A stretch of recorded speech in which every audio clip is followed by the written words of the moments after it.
Hello friends, എല്ലാവർക്കും ചെമ്പനപ്പൂവിൻ്റെ പുതിയൊരു promo വീഡിയോയിലേക്ക് സ്വാഗതം. പ്രമോയുടെ തുടക്കത്തിൽ തന്നെ കാണിക്കുന്നത് നമ്മുടെ ശ്രുതി എന്ത് കാര്യത്തിന് വേണ്ടിയാണോ ബാമയുടെ വീട്ടിലേക്ക് ചെല്ലുന്നത് ആ ഒരു കാര്യം നേടിയെടുക്കുന്നുണ്ട് കേട്ടോ.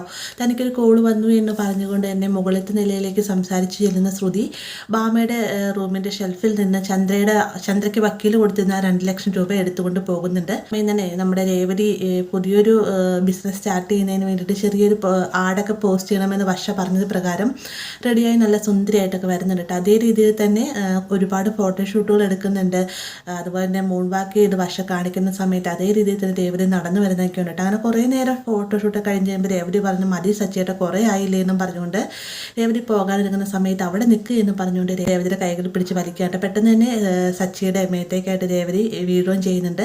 അപ്പോൾ ഇതെല്ലാം മാറി നിന്നുകൊണ്ട് നമ്മുടെ വർഷ കണ്ടു നിൽക്കുകയാണ് കേട്ടോ. ഇതേ സമയം തന്നെയാണ് ശ്രുതിയും ചന്ദ്രയും കൂടെ തിരികെ വരുന്നത്. ഇവർ വരുന്ന സമയത്ത് കാണുന്നത് വെച്ച് കഴിഞ്ഞാൽ രേവതി സച്ചിയുടെ നേർക്ക് തിരിഞ്ഞു നിന്നതിന് ശേഷം സാരി തുമ്പ് വെച്ചിങ്ങനെ പുറകുവശം മറച്ചു വെക്കുകയാണ്. ആ ഒരു സമയത്താണ് ഇവർ കയറി വരുന്നത്. അപ്പോൾ സച്ചിയുടെ അടുത്ത് നിൽക്കുന്നത് രേവതിയാണെന്ന് അറിയാതെ തന്നെ ചന്ദ്ര പറയുന്നത് എന്താ ഇത് ഇപ്പോൾ നേരത്തെ നീ ബാറിൽ കളഞ്ഞുള്ള കൂത്താട്ടം മാത്രം ഉണ്ടായിരുന്നു, ഇപ്പോൾ ഇവിടെ വന്നിട്ട് ഇങ്ങനെ ഇതേ രീതിയിൽ ചെയ്തു തുടങ്ങിയത് രേവതി നീ എവിടെ ഇതൊന്നും നീ കാണുന്നില്ലേ എന്നൊക്കെ ചോദിച്ചുകൊണ്ട് രേവതിനെ വിളിക്കുകയാണ്. അപ്പോൾ ഇത്രയുമാണ് പ്രൊമോയിൽ ഉൾപ്പെടുത്തിയിരിക്കുന്നത്. വീഡിയോ ഇഷ്ടമായി ലൈക്ക് ചെയ്യാനും കൂടെ ചെയ്യാനും സബ്സ്ക്രൈബ് ചെയ്യാനും മറക്കരുത്.